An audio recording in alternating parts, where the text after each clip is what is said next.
Sovereign grace, isn't it?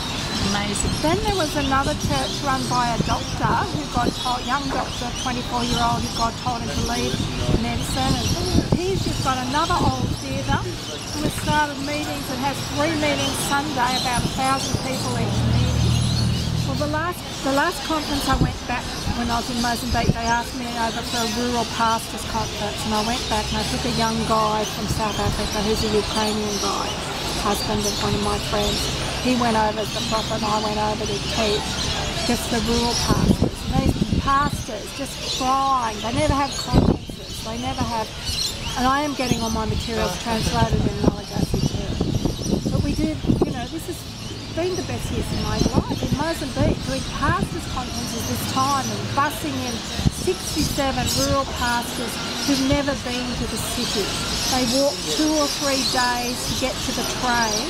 And they're holding a young man holding his hand, his blind wife who's led round by a lady, and they're all leaping up and down, praising and praying in tongues for the first time. I mean, it has just been fantastic. And this is in the last 3 years? This is in the last 3 months. Wow. It's amazing. So where do you go from here? Back to...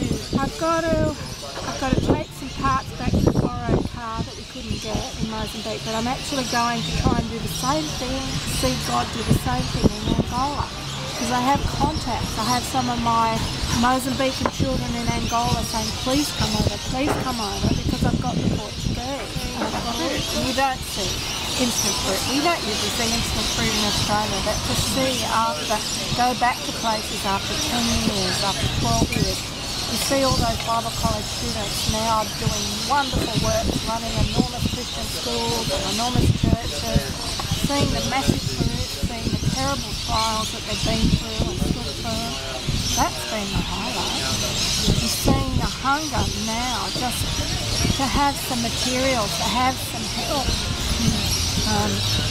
These rural pastors in the countries I work in just haven't got a clue of doctrine because they can hardly read their Bibles because they had 15 years civil war in Mozambique, 30 years of civil war in Angola.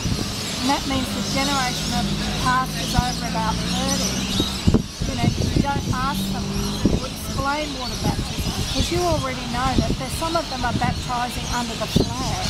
Some of them are baptising 7 times, like with Naaman. Some of them are baptising like push the person down when they come up. Did you see Jesus? No. Push him down and up. Did you see Jesus? No. Yes, I saw Jesus. So they need teaching. Yeah, basic teaching, and that's the courses I write. It's a little series, but they're short so they can easily photocopy them, distribute them. That's what they're doing. And one day, Andreas would use that. The Lord is saying to the Church of the Last Days, prepare the way, make the crooked ways straight. Get my leaders, get my people built up, get them back on the truth, get them filled with the Spirit so that they can get out and get a lot more people saved. Is the baptism in the Spirit a big issue? Oh yes. But that's where it's beautiful to come back after. Sometimes you don't see immediate results, but when you come back 5 and 10 years later and you see that these people have just been revolutionised. It hasn't happened always overnight, but their lives have just been set on fire and what they've accomplished in the 10 years after receiving the baptism. Now there's a whole lot more. I don't know what's happening in Madagascar or what's going to happen.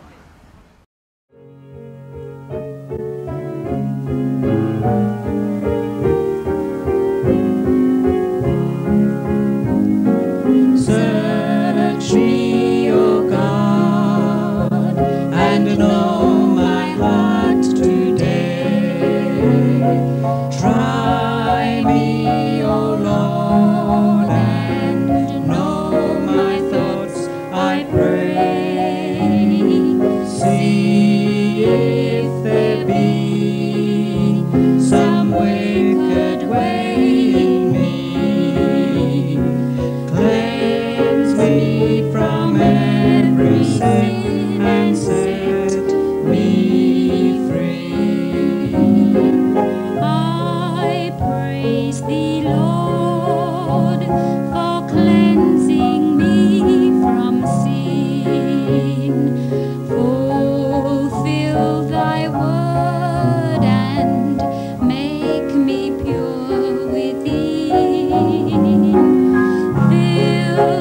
me with fire where once I burned with shame.